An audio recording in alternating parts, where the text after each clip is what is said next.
Our bar in Philadelphia, Barstool Sampson Street, usually a great bar. You know, bottle service, people buy drinks. You get a sign. There was a sign yesterday that said, the Jews. I've been shaking.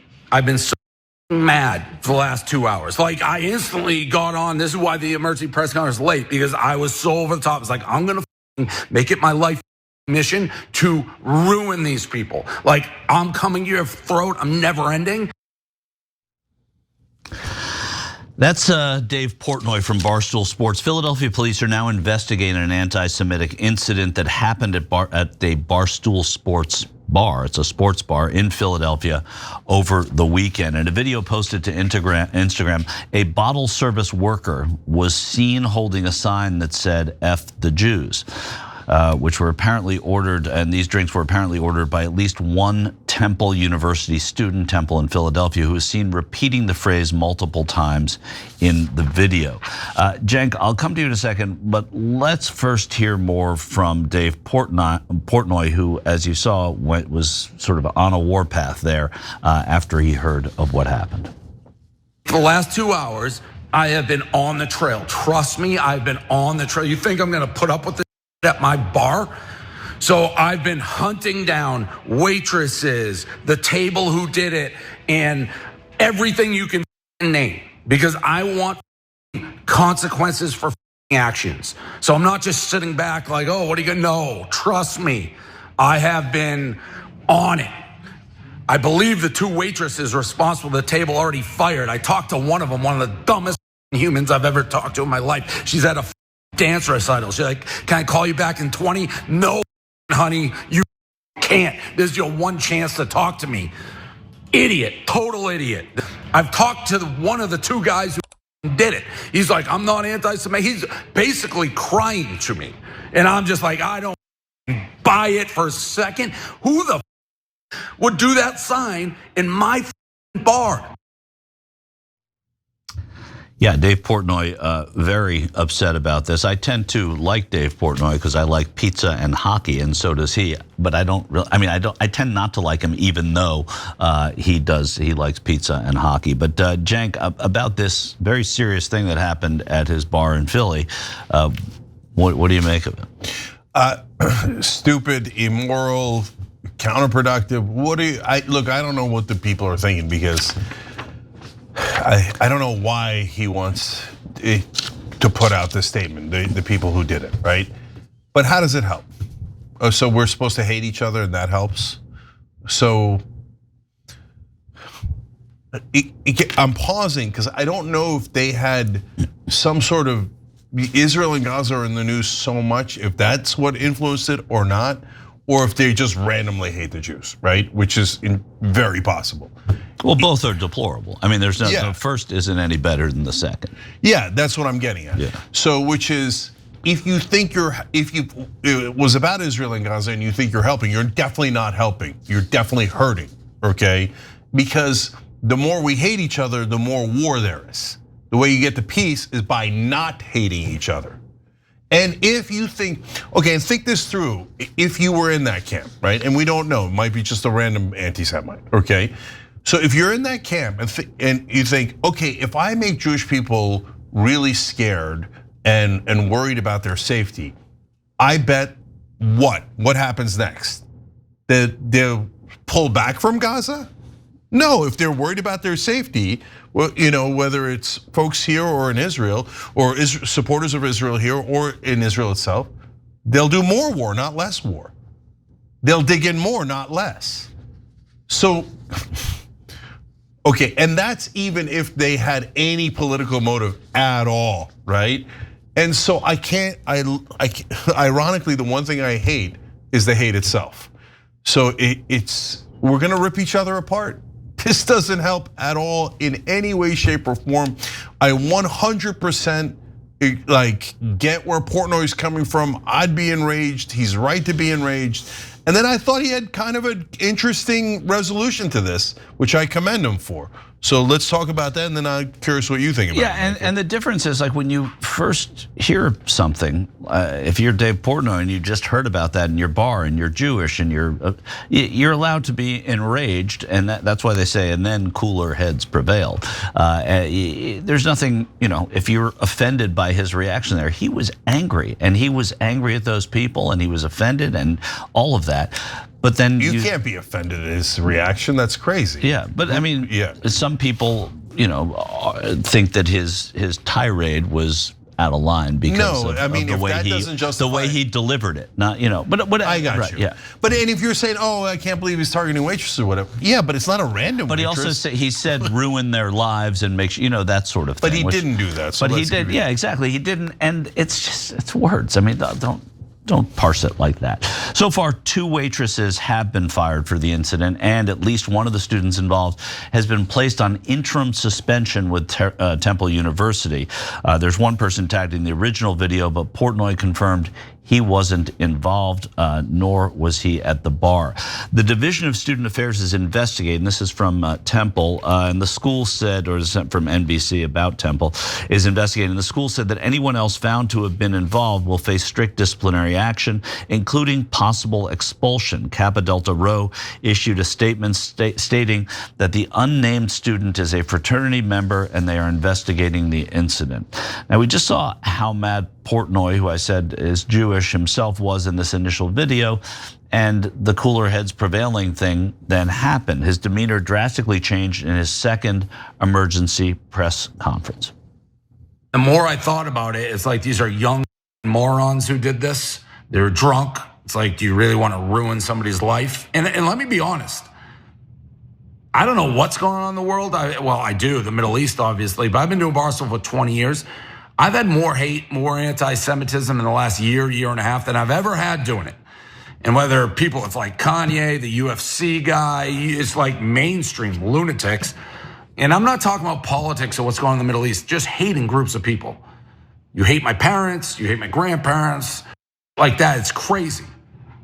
So yeah, my initial reaction was like, I'm gonna burn these people to the ground, their families, everything. And it's like, you know what? Maybe that's not the best course of action. Maybe I can use this as a teaching moment. I talked to both the culprits who I know are super involved in it, talked to the families. I'm sending these kids to Auschwitz.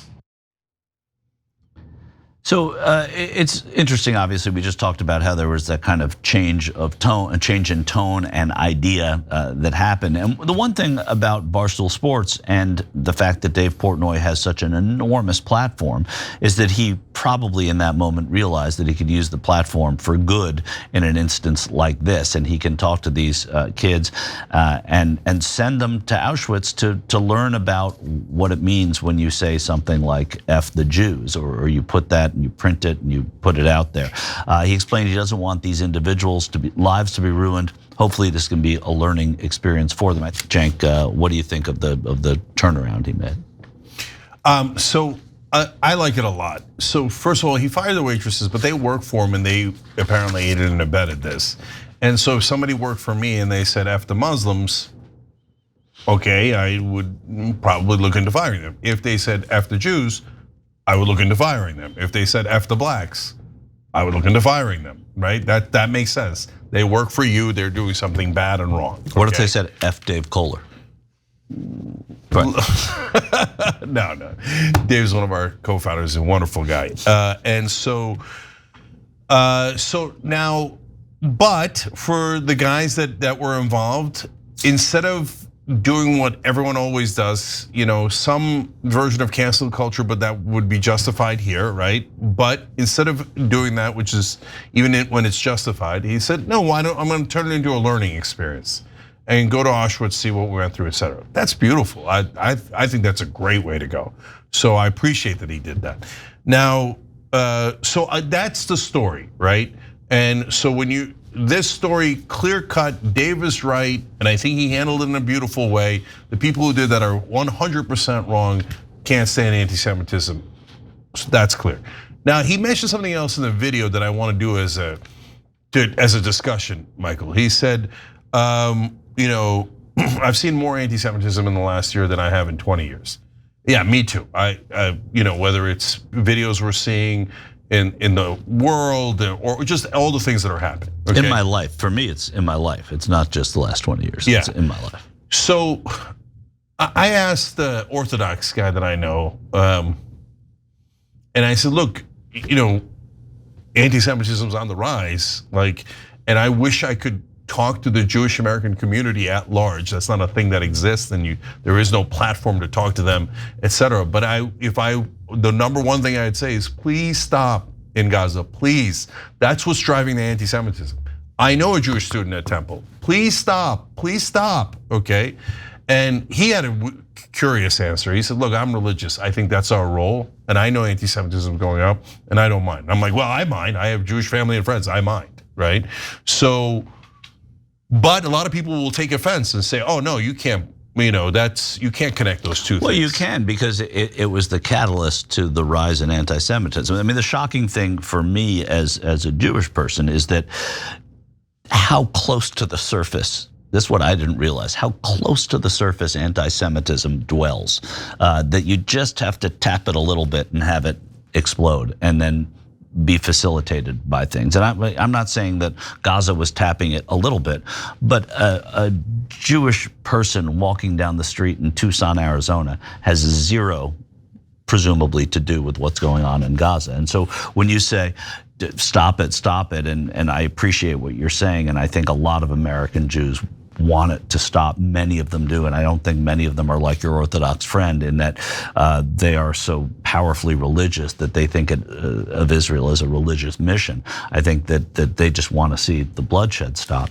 But the fact that there's such a disconnect, I don't feel like I have. I mean, I'm in media, but I don't feel as as a citizen like I have very much to do with policy in Israel. I care much more about the rollback of deregulations that we're going to talk about than I do about Israeli policy. But to me, it was just, I was shocked, and probably naively so, by how close we were. And I remember my late grandmother, talking to me about how, preparing, and I would say to her, I was in college in the South, and I would say, there's no anti-Semitism, there's no anti-Semitism. Yes, there is. It's just hiding for a while, but it'll come out at some point. And she came from a generation, a wartime generation. But I remember my grandmother Evelyn saying that. And in this past year, thinking, Grandma was right. It does lurk very close to the surface for a lot of the people who, who do this. That notwithstanding, the politics that Portnoy said he doesn't pay close attention to, they are definitely catalyzing, whether right or wrong. That's what catalyzed all of this. And by reversing that policy or changing that policy at the very least, and not taking part in it, I think you can exact a lot of great change on it, but it doesn't go away. Yeah, look, so here's an analogy. So 9/11 happens, and then all Muslims are asked to apologize for it, right? Right. And so I didn't do it, brother. I could have been on, my dad literally could have been on that plane, okay? He was scheduled to be on that plane, or I forget if he was on that exact flight or was scheduled to be on that flight, but a week earlier. Okay, so I mean, but for the grace of God, I don't want those planes blowing up. That's crazy, right? And I don't need to apologize for it because I didn't do it, right? And the same of the random Jewish person in Tucson, right? Right. And the demonization. Let me interrupt, because go back to 9/11 before you go past it. The demonization of people who, I remember there was a Sikh gas station owner in Texas, and I may not have been in Texas, but I'm pretty sure it was, who was killed because people just saw him as looking like an Arab, looking because he wore his head in a turban. The Sikhs are so peaceful, and he had nothing to do with anything. He's at his gas station in Texas, and this immediate knee jerk to find people that are like that or who have any association, which he had none, and blame them for that is outrageous. And that is, so anyway, continue. That's, I think, where you're going a little bit. Yeah, so the bigotry is always stupid because, so they killed some Sikhs, they killed some Muslims who had nothing to do with it.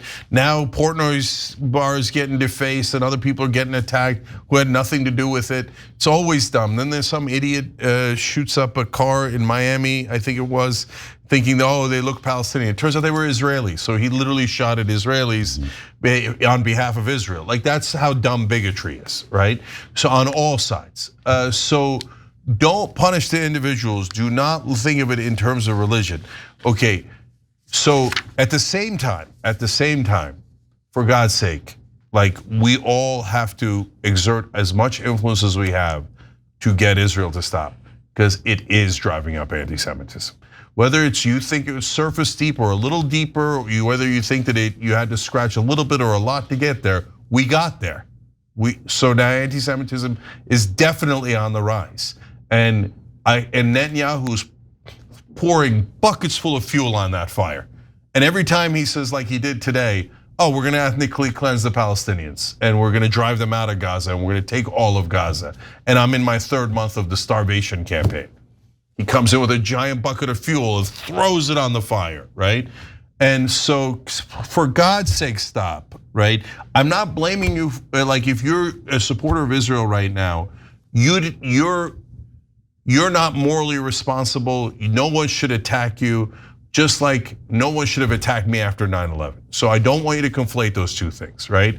At the same time, whether you're Jewish, non-Jewish, whatever you are, my opinion is let's all work together to get the peace, because the hatred is now an inferno and it's engulfing everything around it.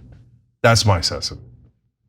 Yeah, I think it's valid, this misguided racism and this misguided bigotry that comes from world events. And it also, I mean, it's not happening in every bar in America, and it's probably happening in more than just that bar, and it always is. But I think when you get a skewed representation of what's happening by the fact that Dave Portnoy has millions probably of followers, and I don't know precisely, but I'm sure he does, and this is a story that has legs. But nonetheless, I think sending them to Poland to learn about it is I mean, he has the luxury of being able to do that because he has a lot of money, but he also has the luxury of not doing it, and he did it, and I think that's important to recognize and give him, I think, a good deal of respect for trying to do. Yeah, I totally agree. Nice job by Portnoy. Every time you ring the bell below, an angel gets his wings. Totally not true, but it does keep you updated on our live shows.